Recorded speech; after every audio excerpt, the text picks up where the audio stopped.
going on, Jerome? So lots of things going on right now. So on Wednesday afternoon, the Vikings traded defensive tackle Harrison Phillips to the Jets, another rivalry, dumbest rivalry in sports history, and a 2027 7th-round pick in exchange for a 6th and a 6th.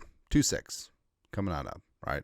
And a lot of people are questioning why. Tell me why. Part of it was salary cap dump, even though the Vikings playing 3.7 of Phillips' salary this season. They freed up $4.2 million in cap space, adding to their cap space haul. And also, I think it's more about the defensive line depth. They love Tiernan Ingram-Dawkins. They love Jalen Redmond, LDR, Elijah Williams one time. So it makes sense, right? On top of earlier in the day yesterday, Pellicer reported that the Vikings were kicking the tires, lighting the fires on the wide receiver trade market. Now, some other teams certainly in the wide receiver trade market as well, so it'll be a little competition. 49ers got one done, so we'll see what happens. But overall, I strongly believe that these two things are related, and the Phillips trade on its face, like 1-for-1, wasn't requisite value.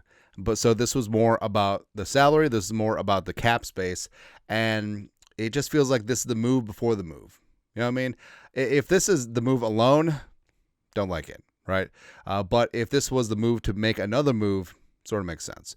And as of right now, factoring in comp picks from our friends over at Over the Cap, Vikings currently are in line for a 3rd for Sam Darnold, a 4th for Daniel Jones, and a 5th for Cam Robinson, on top of the Vikings' own picks, which the Vikings have literally traded 6th-round picks like 17 times. And also they have a plethora of 7th-round picks, which is kind of great. But Vikings draft assets right now, pretty robusto for 2026. 1st, 2nd, 2/3, 2/4, which actually could become 3/3 and 1/4, but and also they currently have $34.4 million in cap space after the Phillips transaction goes through.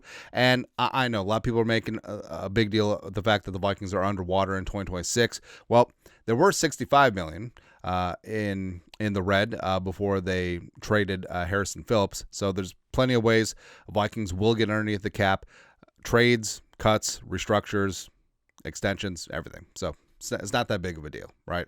So here are 3 trace wide receivers that the Vikings could make a play for. So we want to go like larger scale, right? And smaller scale, could do a late round pick flip for KJ Osborne, would make some sense. Chris Olave would be nice, except I'm worried about the concussions, man. I really am, right? But number 1, Scary Terry, right? And initially, we're just like, okay, this is insane. And Terry McLaurin is going to be 30 in September, and he's looking for Justin Jefferson money. There's no way that this is going to work. But you're starting to see things happen because, number 1, like we said, the Vikings have the assets. They have the cap space. They could make this work for a year, right? And such an interesting dynamic it would be. Vikings going truly 3 deep with Jefferson, Addison off of suspension, and Scary Terry for a year. Would be a lot of fun, right? And McLaurin has been in the Hall of Good, not like really, really good, not like superstar, but Scary Terry has certainly held his own. 5 straight 1,000-yard seasons, 38 career touchdowns. He and Jaden Daniels got something cooking this last year, 13 touchdowns. It was great, right? And Terry already has a good relationship with Justin freaking Jefferson. Also, I love when the players exchange jerseys and autograph it. It's literally a 1-of-1 memorabilia. I don't know if it had any sale value. Like, hey, Justin Jefferson, you are the best. Awesome. Signed Terry. I don't know how much intrinsic value that has. Personal value, a lot, right? But of course, the Terry contract is the big deal. So he's got 1 year left, making $15.5 with his base salary, and some other roster bonuses in there too. But overall, like, he wants a new contract, right? And I know that McCarthy's on his rookie deal, and the Vikings have been able to assemble the Avengers around him, but would this be a bridge too far? Giving $30 million per year to Scary Terry. I think it's certainly possible, but trade offer. So this one would have the most moving parts. This one would also be the most fun, to be honest. So the commies, who need some edge rusher help, I mean, they got the leftovers of Von Miller out there. Gabriel Murphy, it's my guy. 2026 second-round pick, as well as a 2027 conditional fourth-round pick. Conditions, I don't know. And I know you're going to go through, well, the commies don't actually have a 2027 seventh-round pick. Don't care. This is ballpark. This is barroom discussion. This is whatever. Vikings get Scary Terry on the 7th. Just because I'm leaving with something. We got to get something back, right? And here's what would happen. So you do this deal, and keep in mind, you're offering this trade compensation, and you are going to trade either McLaurin or in a tag and trade deal or Addison after the season. So you're going to get all this draft capital back, probably with interest, probably some better capital, right? So you're going to do this, and before that, you're going to talk with Terry and be like, hey, we will freshen up your contract. We will give you $30 million, right? And we'll add some void years to the deal, make it palatable to the salary cap this year. We're going to get this done, right? And in return, if you play your ass off, we will give you a long-term extension, right? Or if Addison comes out and balls out, we're going to extend him, and we're going to trade you to wherever you want to go, right? In a tag and trade deal, right? So I feel like this is probably the most complicated, but oh my God. Oh my lordy. Having Jefferson, Addison, Scary Terry on one team for 1 year. I mean, come on. It'd be like the traveling Wilburys. It'd be fantastic. So I don't know. This one seems pretty far-fetched, but also I would never count out Kwesi when massive deals are on the line. So who knows? Next up, number 2, a little bit more realistic, Curtis Samuel, coming from the Bills. Ironically, teammates with Scary Terry at Ohio State as well as with the commies for a couple of years. But Curtis Samuel, his contract is so basically he's been a gadgety type player, throughout his career. Like jack of all trades, master of none.